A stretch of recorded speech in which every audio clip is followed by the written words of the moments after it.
Commissioner Magsanay, dapat po natin tingnan ang mga katutubo na bilang may sariling kultura na pag conversion natin sa conventional education system, dapat hindi po nawawala yung dinadalang kultura.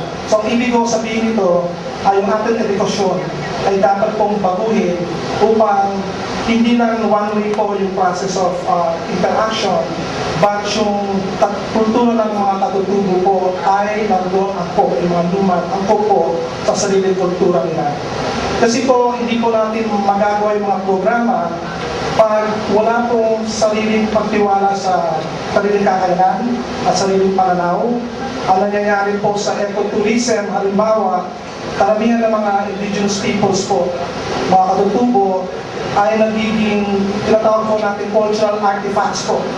In one of the worst forms of commodification po ng mga katutubo, and nakikita ko po ito especially sa area sa Luzon and is increasingly dito po sa Mindanao, dahil nga po ang implicit na pagtingin po sa mga katutubo ay wala silang sariling kultura, wala tayong matutunan doon po, spectacle po, yung musika, yung artistic waving.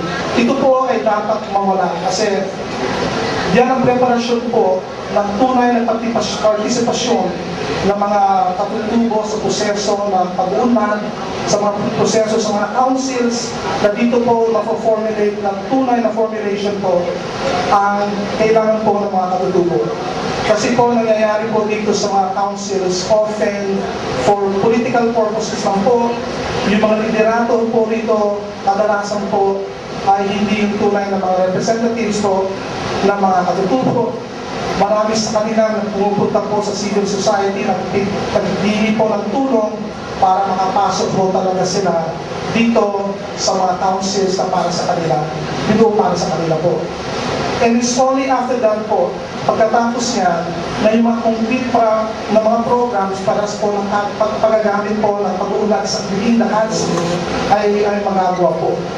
Ang good news po rito, there are billions of dollars po na tinatawag na socially responsible investment or sustainable development investments po na sensitive po sa kultura at mga mga rights po ng mga katutubo.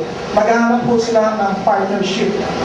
Isang halimbawa lang po rito, yung Norway po, nag-release ng ang laking kantidad na billions of dollars po para itulungan yung mga katutubo po sa Brazilian forest, ma-maintain yung forest ecosystem nila na sa pamamaraan na indikidad po ng mga katutubo ay hindi apektado. Pwede rin ito mangyari po sa atin pag ang ginawa po natin talagang true empowerment, yung kultura, intact, may respeto on both sides, malawang pong pananaw at talagang magagawa po yan on the ground.